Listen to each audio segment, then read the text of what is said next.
Hello friends, radiography इन हिंदी में आपका स्वागत है। पोजीशनिंग की आज की क्लास में मैं आपको स्विमर्स प्रोजेक्शन के बारे में पढ़ाने वाला हूँ। देखिए, जब हम C7T1 जंक्शन का क्लियर रेडियोग्राफ नहीं ले पाते हैं, उस कंडीशन में स्विमर्स प्रोजेक्शन किया जाता है। उस अवस्था के अंदर स्विमर्स प्रोजेक्शन किया जाता है। तो इसे कैसे परफॉर्म करते हैं, ये हम इस क्लास के अंदर देखते हैं।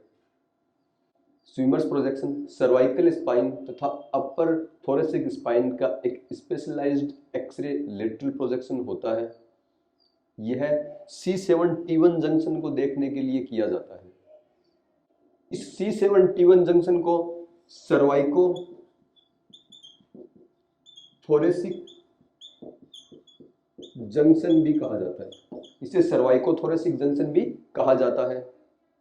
जैसे कि आप इमेज में देख सकते हो, ये एक्सरे C7T1 को देखने के लिए किया जाता है। जो लेटरल रेडियोग्राफ है उसमें ये ऑब्स्क्योर हो जाता है, जिसे मैं आपको इमेज में शो करता हूँ। जैसे कि आप फर्स्ट नंबर इमेज में देख सकते हो, C7T1 जंक्शन है। ये शोल्डर जॉइंट के कारण और शोल्डर एनाटॉमी के कारण ये ऑब्स्क्योर हो गया, धुंधला हो गया। ये हमें क्लियर विजुलाइज नहीं हो रहा है, इसीलिए स्विमर्स प्रोजेक्शन लिया जाता है, जिसे हम इमेज सेकंड में देख सकते हैं, जिसमें एकदम से क्लियर विजुलाइज हो रहा है।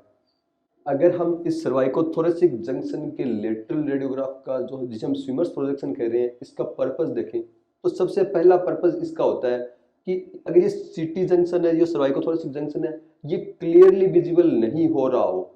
अगर हम किसी स्टैंडर्ड लेटरल रेडियोग्राफ में अगर इसको देखें, अगर इसमें क्लियरली विजुअल नहीं हो, उस अवस्था के अंदर इसको किया जाता है। या कोई सस्पेक्टेड तो नोट, अगर हम फर्स्ट देखें तो note visualise in standard lateral radiograph. किसी स्टैंडर्ड लेटरल जो रेडियोग्राफ है, उस लेटरल रेडियोग्राफ में अगर आपको क्लियरली विजुअल नहीं हो रहा हो, उस अवस्था के अंदर ये प्रोजेक्शन किया जाता है। अगर कोई सस्पेक्टेड ट्रॉमा हो या कोई पैथोलॉजी हो, उस अवस्था के अंदर भी इस प्रोजेक्शन को किया जाता है। अगर C7T जो T1 जंक्शन है, इस पर कोई सस्पेक्टेड ट्रॉमा या पैथोलॉजी हो, उस अवस्था के अंदर भी ये किया जाता है। अपर सर्वाइकल जो वर्टिब्री है, जो उसके साथ इसको साथ इसमें लिया जाता है, पर थोड़ा सी जो स्पाइन है, इसको हम इमेज करते हैं।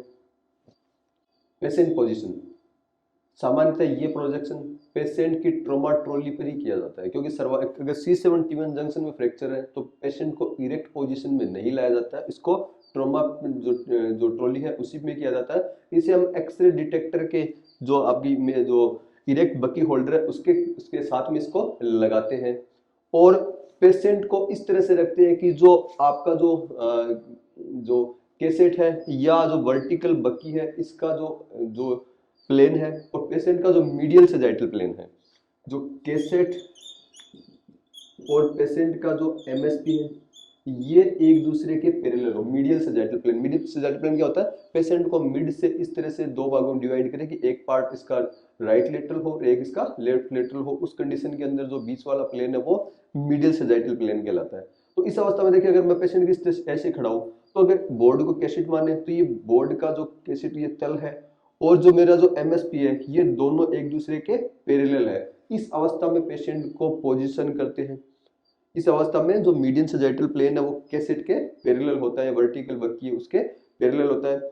और इस अवस्था के अंदर जो पेशेंट का जो कैसेट के जो सबसे नजदीक का हाथ है, उसे हम सर के ऊपर उसको बांध लेने के लिए, उसको लपेटने के लिए बोलते हैं। जैसे इस तरह से, अगर मान लो इसको आप इसको कैसेट मानोगे, इसको तो जो पास वाला हाथ है मेरा, उसको मैं इस तरह से करूंगा, तो ये जो शोल्डर जॉइंट है ये ऊपर की ओर प्रोजेक्ट हो जाएगा।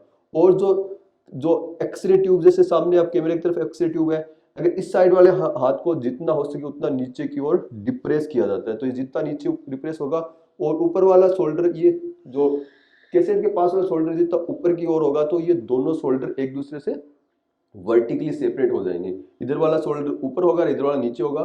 तो बीच में सर्वाइकल स्पाइन के लिए एक्सरे प्रोजेक्शन के लिए हमें जहाँ पर डेंसिटी है, जो बोनी डेंसिटी है, वो कम हो जाएगी और हमें क्लियरली एकदम से विजुअलाइज होता है। तो इस तरह से पेशेंट की पोजिशनिंग रखते हैं। तो मैंने आपको बताया कि जैसे ये कोई पेशेंट है, और ये इमेज रिसेप्टर है। यहाँ पर आपकी एक्सरे जो बीम है, तो पेशेंट के जो कैसेट के जो पास वाला हाथ है उसको इस तरह से पेशेंट के सर के ऊपर लपेटने के लिए या घुमाने के लिए बोलते हैं, और इधर वाले जो दूसरे वाला जो शोल्डर है उसको नीचे की ओर डिप्रेस किया जाता है, ये थोड़ा इस ऊपर की ओर आ जाता है। तो एक्सरे बीम सर्वाइकल जो C71 जंक्शन है उसकी क्लियर इमेज आपको इमेज रिसेप्टर या रेडियोग्राफ पर मिलती है। ये आपका एक्सरे ट्यूब हो गया।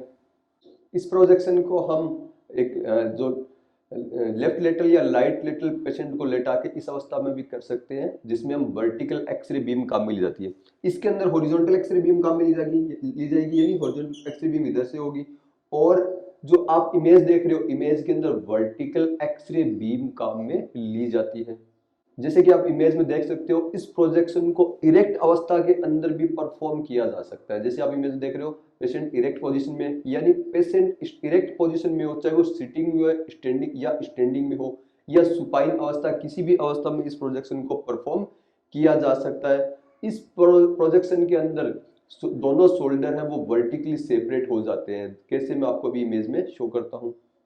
देखिए, आप फर्स्ट इमेज में देख सकते हो जिसमें आपको पेशेंट के दोनों शोल्डर आपको सेपरेट दिख रहे हैं, वर्टिकली सेपरेट दिख रहे हैं। एक शोल्डर ज्यादा ऊपर है और दूसरा शोल्डर ज्यादा नीचे है, यानी इसमें जो शोल्डर है वो वर्टिकली सेपरेट हो जाते हैं, जिससे C71 जंक्शन क्लियरली विजुलाइज होता है। अब हम देखते हैं बीम डायरेक्शन। देखिए, बीम डायरेक्शन मैंने आपको बताया, अगर इसको जो ट्रॉमा ट्रॉली पे कर रहे हैं तो हम हॉरिजॉन्टल एक्सरे बीम काम में लेते हैं, और अगर हम पेशेंट को जो टेबल पर सुपाइन या लेटर जो राइट लेटरल या लेफ्ट लेटरल पोजीशन में लेटा के फिर अगर एक्सरे परफॉर्म कर रहे हैं तो वर्टिकल बीम के द्वारा इसको परफॉर्म किया जाता है।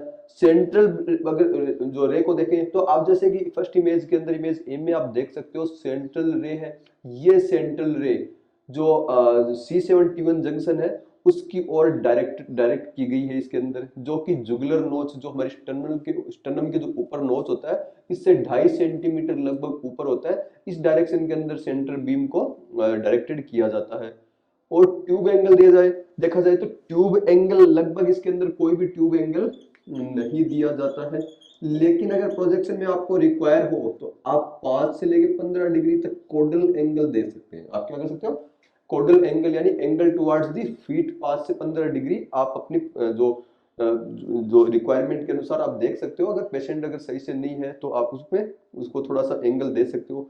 कोलिमेशन, देखिए टाइट कोलिमेशन रखा जाता है इसके अंदर। C71 जंक्शन देखना है तो सर्वाइकल और अपर थोरेसिक वर्टिब्रा तक ही पेशेंट जो कोलिमेट किया जाता है, अननेसेसरी रेडिएशन पेशेंट को नहीं दिया जाता।